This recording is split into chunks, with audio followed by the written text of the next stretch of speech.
hey guys.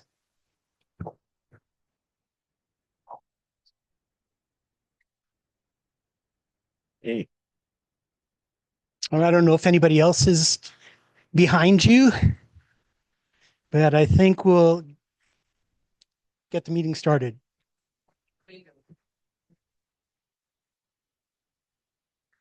They wanted to start a black sage.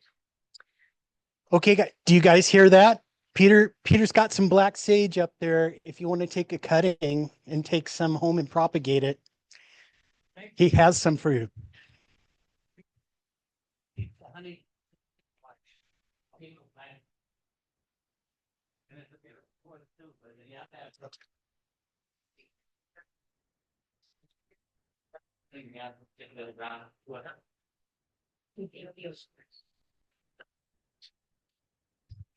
All right, everybody. Welcome to 2026.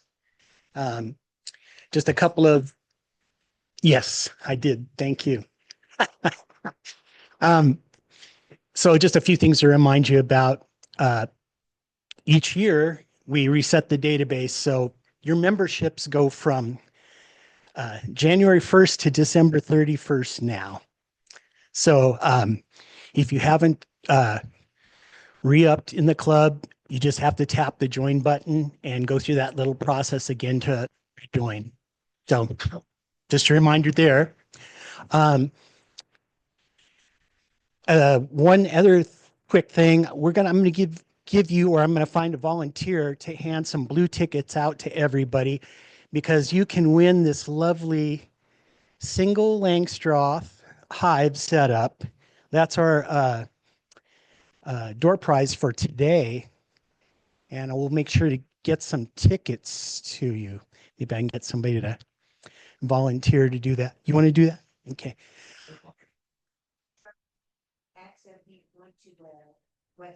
Right. So, yeah, on January 1st, the whole thing got reset. So all your, right, everything gets zapped off and you have to start again. Let's use the blue ones, please. Okay. And so we have two classes coming up pretty quickly. On January 24th, we have So You Want to Be a Beekeeper class, our introductory, just bare minimum intro to somebody who's mildly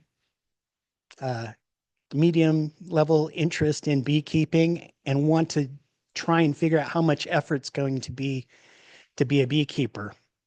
So this is our 1 hour class to take a stab at trying to give you a little bit of an idea of what the effort level is going to be be a beekeeper.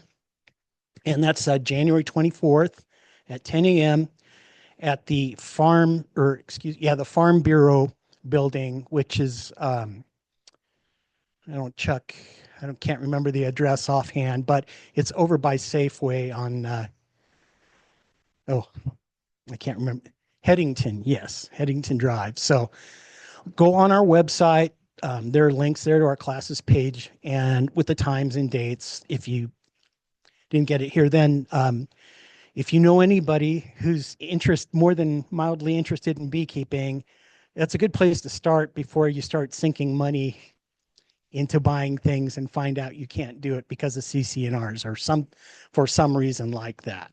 So that's our intro to beekeeping, January 24th at the Farm Bureau. So our next class after that's in February. It's our annual beginning beekeeping class. This is our big, what we try to be fairly comprehensive in some things you need to zone in your first year of beekeeping. So if you haven't taken it and you're interested in a little more knowledge, a little more in-depth dive to biology or IPM practices, this is a good class to come to. So that one will be at the Cameron Park Community Services District in the gymnasium. And that will be February 21st down in Cameron Park. So just those things for you to keep here. Oh, yes. Yeah, great. That class, if you look on the description, it includes a field day, which will be here at Bluestone Meadow in, I can't remember if it's April or May, April, but we will work out in the beehives out here at Bluestone Meadow so that you can get a hands-on experience on the things that we talked about in class. We'll try to display those in the beginning beekeeping field day. So I think that's about it for the announcements. And at this point, I want to introduce our speaker, is Corrie Larsen from the El Dorado County Ag Department. And I forget your title exactly, but I am the Assistant Agricultural Commissioner and Sealer Weights and Measures. That's a mouthful for you. okay. So we'll get some people have to remember that bees are livestock animals. So in law, they're governed like livestock animals. And Corrie is a person to regulate and enforce what's in law. So I'll let her take it away. Thank you for having me. I did a very similar presentation a couple of years ago for you guys, so this may look familiar, but I did try to tighten it up a little bit. We're going to talk about apiary laws and regulations. One of the biggest issues that my department specifically deals with is registering hives. The other laws that we'll cover a little bit is about marking hives, and then if you have diseased bees, colonies, combs, hives, or appliances, what the deal is with that. So the California Food and Agricultural Code actually states that beehives are going to be registered as of the first day of January every year. This has been in law since at least the 80s, if not before then. The information that you provide is kept confidential. I know that nectar sources are very precious, and especially if you're moving your hives, you don't want to disclose those. And then the other one about marking hives is that if it's not your property, then your hive should be marked, and it should be either with your name and phone number or a official brand. So if you go through CDFA, the California Department of Food and Agriculture, and get a brand for your beehive, you can mark it with that. And then if there is an issue, we have a way to contact you because we can reference that brand and find a way to get your contact information. The last thing, I don't think it's a big issue in El Dorado County, maybe more in the counties that have pollination as a big source of their farming industry, is moving colonies that are diseased. I personally have not dealt with very many diseased colonies, foul brood or anything like that within our county. In addition to the laws and regulations through the state, El Dorado County itself also has ordinances, and a lot of them refer back to the state laws and regulations. So they define what a nuisance is. They talk about barriers, fire protection, water supply, zoning. A lot of these are based on what complaints we get regarding beehives. So the couple of things that I want to point out is if you're commercial, it's not the standard definition. This law or this ordinance, the definition for that is 50 or more hives. It doesn't matter if you're making money off of them, if you're losing money off of them, if you're trying to sell stuff. For this ordinance, it's 50 or more. That's it. The other thing is the nuisance definition. So anything that's injurious to health or an obstruction to the free use of property so as to interfere with the comfortable enjoyment of life or property. It's pretty broad, pretty.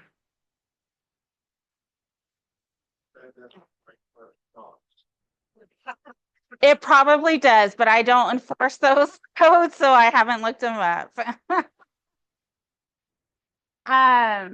So again, El Dorado County ordinances, barriers from places where people congregate. I wish they would have defined the places where people congregate. Because to me, that's very vague. Is that like a church, like it's a congregation, or is it a parking lot where people may or may not be in it? But basically, if there's people who may or may not be in an area, the code says that you should have a flyover. So whatever way your hives are pointing, if they're pointing to a way where there may be people in that area, plant some bushes, put a wall up, something so that the bees are getting up to a higher altitude to hopefully fly over those areas. The fire protection one, does anybody have hives in the forest? So you do? Okay. So make sure you have firefighting equipment with you. So don't let your smoker get out of control and start a fire. I don't know if that was like based on an actual incident. A lot of times ordinances are reactionary. Something happens and then so they decide to make an ordinance about it. But there is some code about protection. And I did print out like a summary of the ordinances if you guys want to take a copy. Water supply. This is the one we get the most complaints about. So if you have an apiary, you need to supply them with an adequate supply of water, and it should be in the immediate vicinity of the apiary. Zoning. So if you are at that 50 or more hives, you have to be on at least 2 acres. So R2A is 2 acres or more. If you have less than 50 hives, then the apiaries are under the small animal code. And pretty much any size lot, if it's residential, you're allowed to have that. But the big thing is no apiaries within 100 feet of a property boundary unless you have written permission from the person you're sharing that boundary with.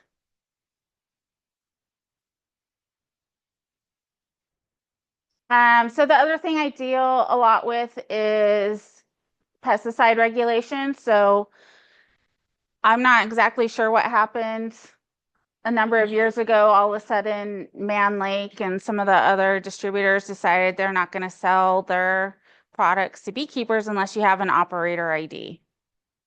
So an operator ID, according to the code, is required to purchase products used in the production of an agricultural commodity, which kind of fits into the beekeeping thing. So if you need to purchase something for mites and they won't sell it to you with an operator ID, there's no cost for it. You just come into the office, we have you fill out some paperwork, we go over safety guidelines. There are some use reporting requirements. But we can get that for you so you can purchase the products that you need. And like I referenced, there are use-free products. So any product that you purchase that you need an operator ID for, you also have to report their use. It's a pretty simple form. It's, how much you applied that month is the basic requirements. And then follow the label. The label is the law. There's a code section that states that whatever's on a pesticide label is part of the law, so you have to follow it. And if we find out that you don't, then that's going to be an issue.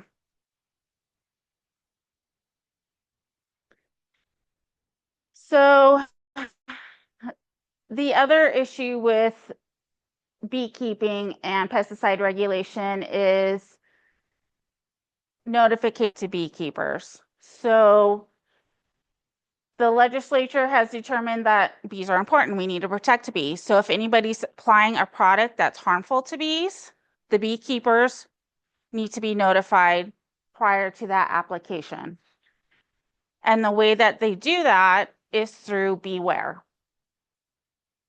So any product, it has to actually be labeled toxic to bees. So if you see somebody spraying and they didn't notify you near your beehives, there's a chance that it wasn't labeled toxic to bees. It actually has to say that on the label. And then the request for notification expires every year. So if you don't renew your registration on Beware, those notices. Want to ask, has anybody in here been notified by Beware that there was spraying near their colonies? One. That's why the law exists. So you, at least it gives you the option to cover them or move them or do something other than them possibly getting sprayed with pesticides. So it was kind of nice to get a notification. They're supposed to notify you at least 48 hours ahead of time. And it's any beehive within 1 mile of the application site.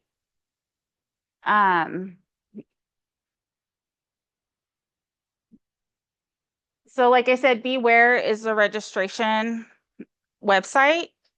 I left some handouts over there that kind of gives you the website and stuff. When you go onto Beware, it will keep your hive locations confidential. It will give the applicators the way that you want to be contacted.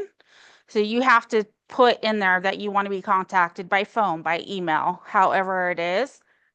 Or you don't want to be contacted. You don't want anybody to let you know.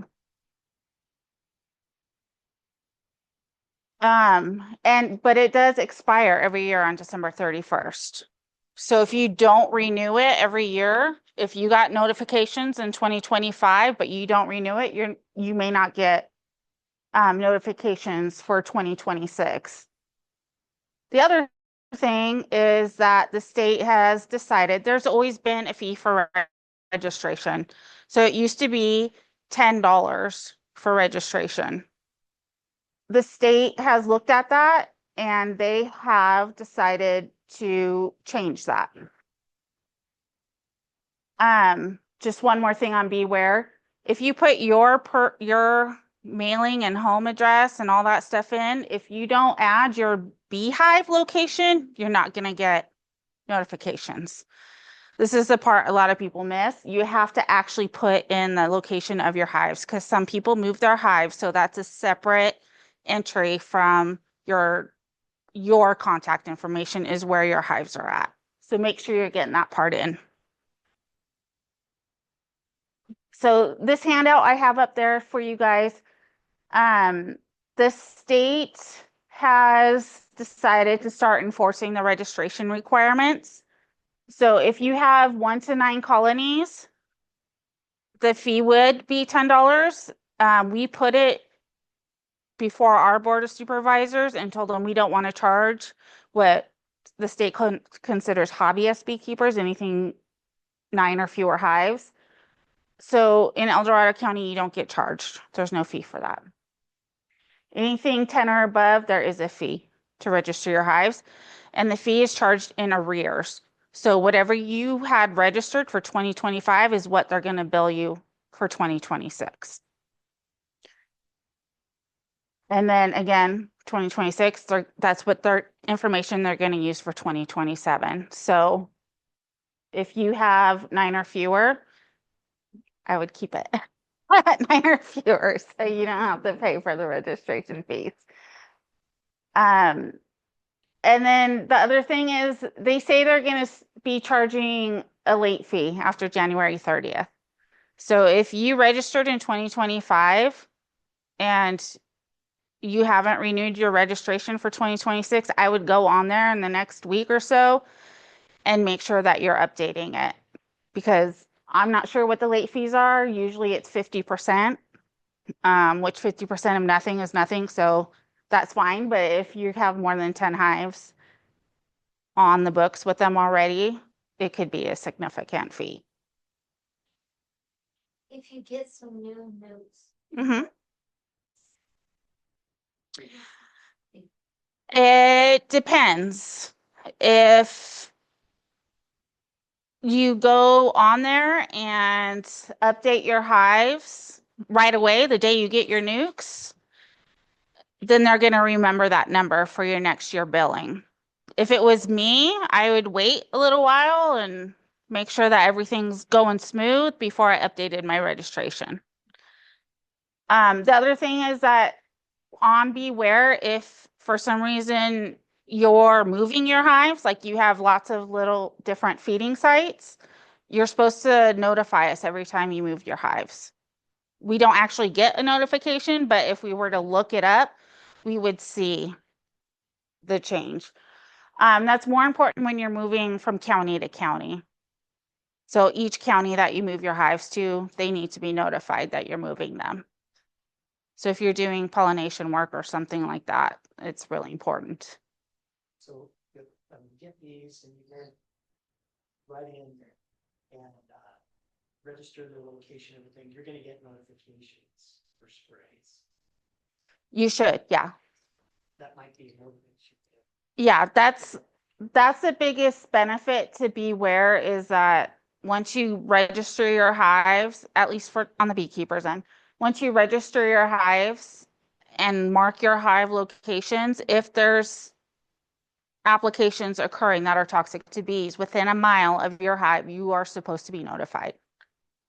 And we can go in and check if it's a pest control business, if it's a pest control advisor, a grower, we can go in and verify whether or not they did that bee check. If they tell me, oh, I checked for beehives and called the beekeeper and they didn't care or whatever, we can check and make sure that they actually did that. Yeah. I'm forming a ton of friends Mhm. in, June. Do I go back in and update this? I would, yeah, especially if you want those pesticide notifications. And you can adjust the number of hives at each location, add new locations and that sort of thing. If you have any problems with it, call our office. I left my business cards. We'll do whatever we can to help you, even if it means reaching out to the website staff and finding out what the issue is. Do you guys have any more questions on the registration?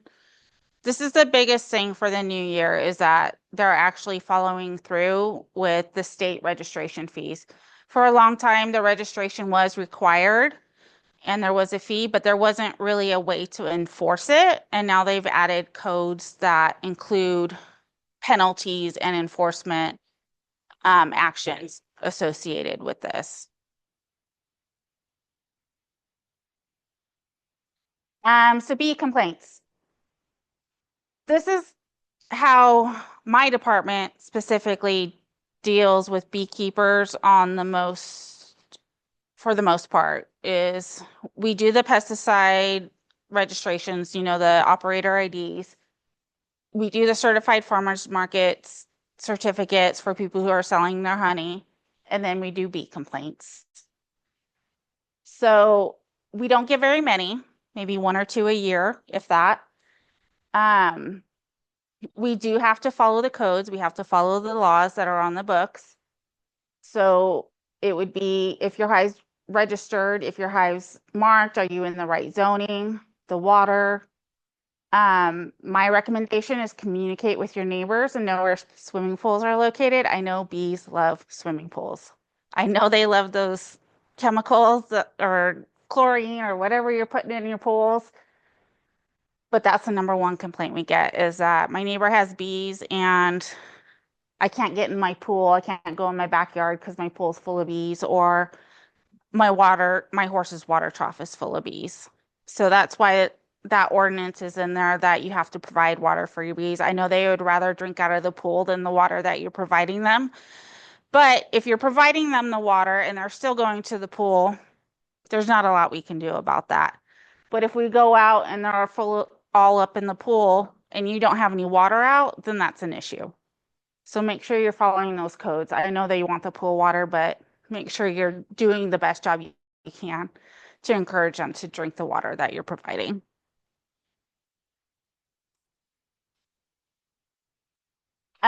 This is just a quick slide about honey. The only things I know FDA has required things our department cares about, because we're weights and measures, so that's like labeling and weight laws, is that you have the identity of what's in the container, so it has to say honey on it. The responsibility, so some way to contact you if there's some issues with the honey, and how much is in that jar, or bear, or stick, or whatever. So those are the main things. The grade and the colors and that kind of stuff, I've never had to enforce that, so I wouldn't be able to give you a good recommendation on that. But and then the labeling, as far as like don't feed it to kids under a year old and stuff, I think that's FDA requirements. So make sure, you know, there's a lot of different jurisdictions on food. Make sure if you're selling honey that you know all of them, unfortunately.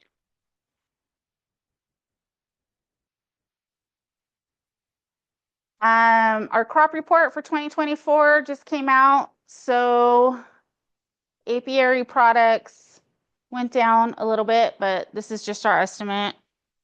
It's never set in stone. That's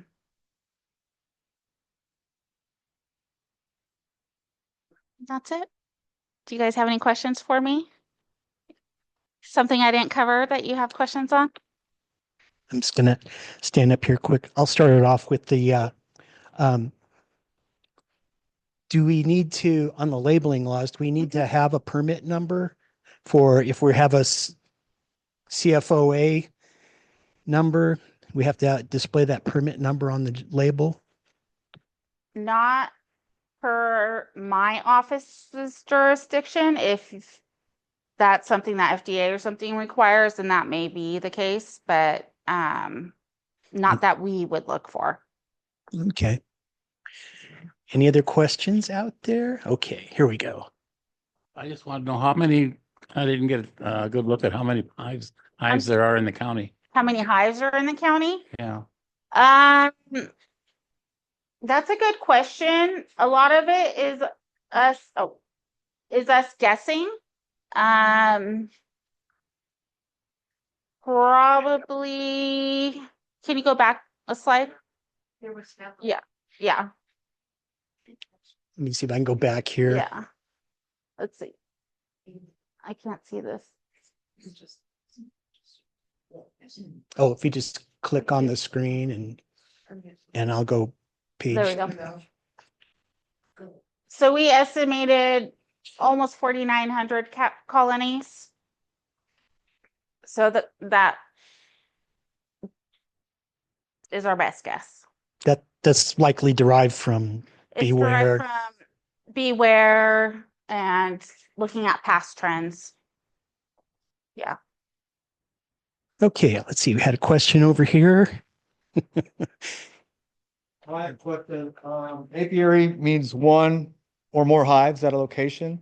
So let's say I have one hive in my backyard in Pollock, Right. and I maintain a hive at my coworker's house in Placerville. Okay. And one down in like Lodi. Uh-huh. Is that $10, $10, $10? No, it's $10 per beekeeper. So per Okay. apiary is whatever one beekeeper is in charge of. Okay, the definition means any place where one or more hives or colonies of bees are kept. Okay.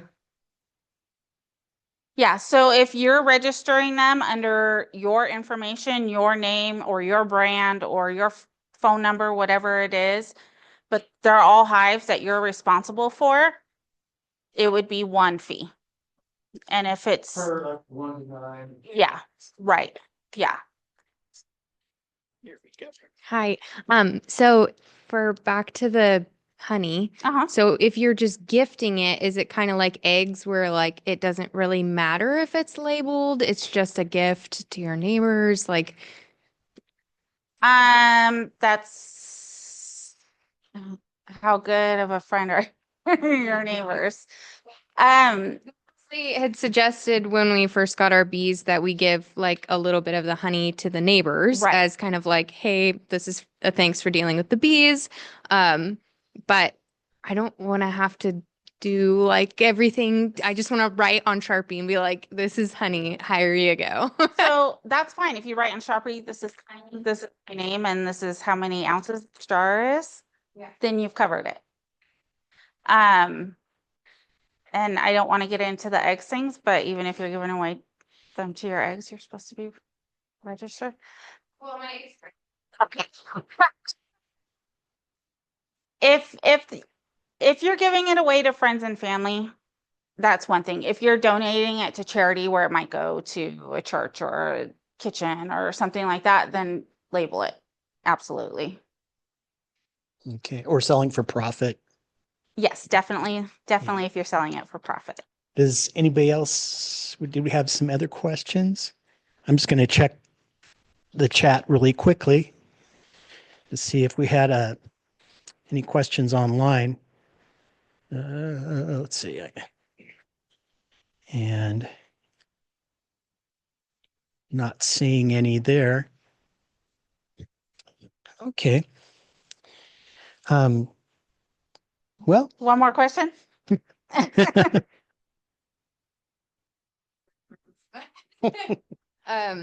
As far as if you were to be selling the honey, you go through the FDA, you have it all labeled. How often do you really get complaints about like bad honey, or like what are things that you see come in as like, I had this honey, it made me really sick, or does that never happen? Or I have never had that happen. And honey is one of the things you guys probably know better than me that it doesn't spoil.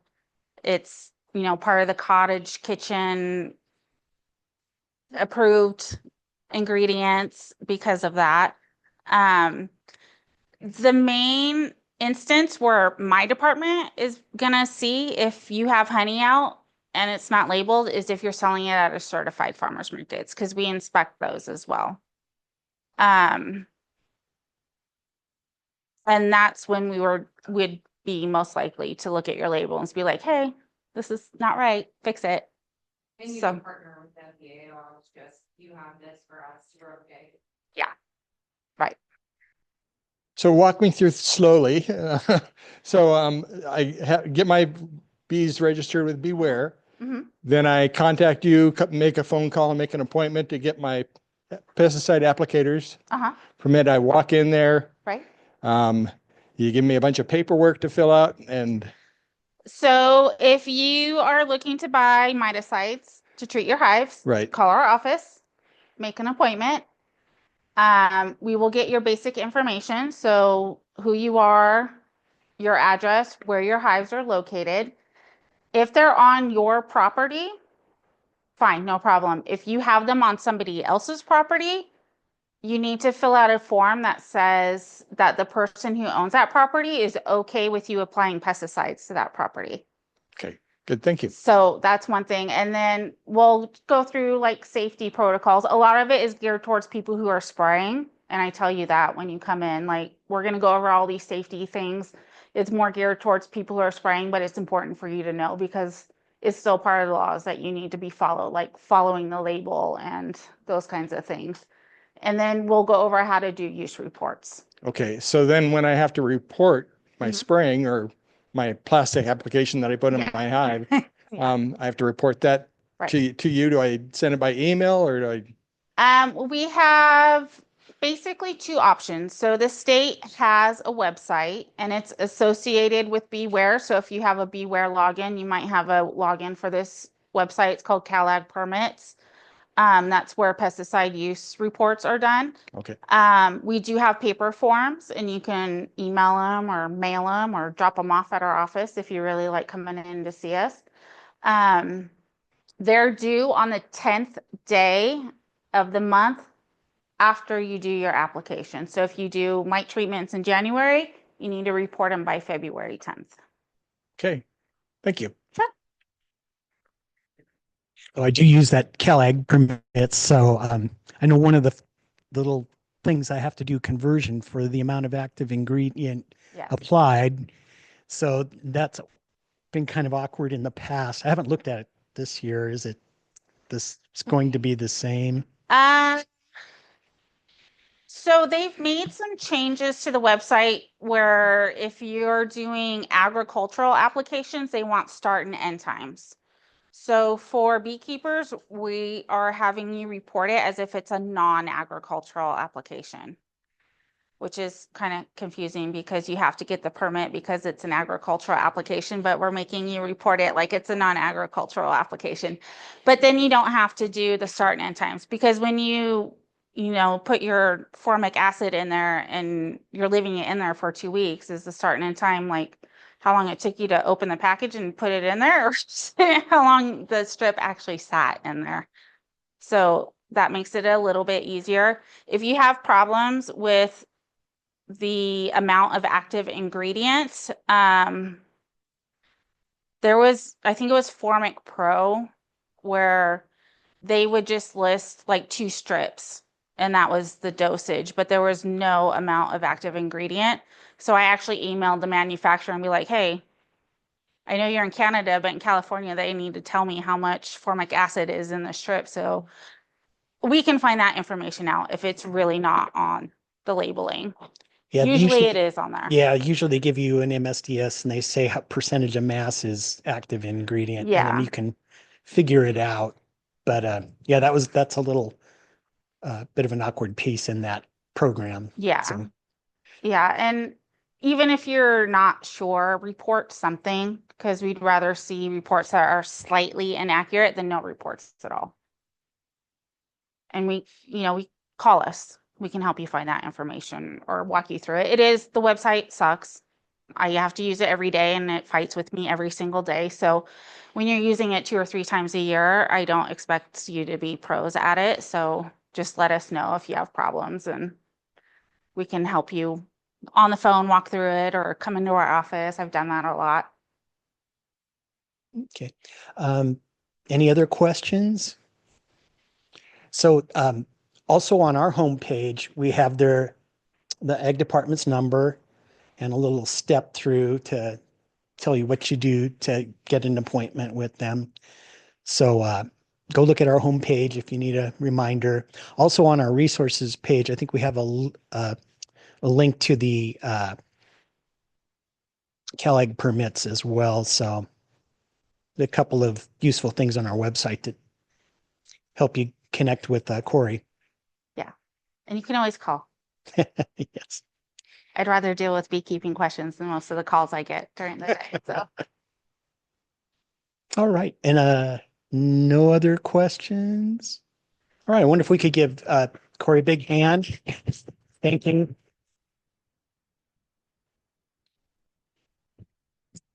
We should have a good relationship with our governance because we try not to pick on you guys, but let me know if you have any questions. Like I said. okay. Well, let's take a 5-minute break here. You can network. If you want to get raffle tickets, you can get raffle tickets.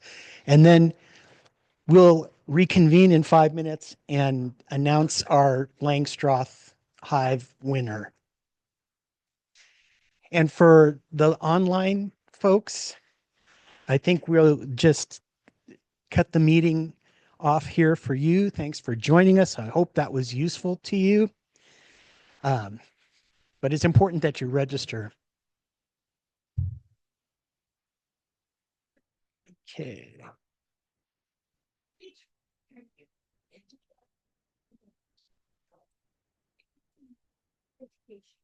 Stop recording.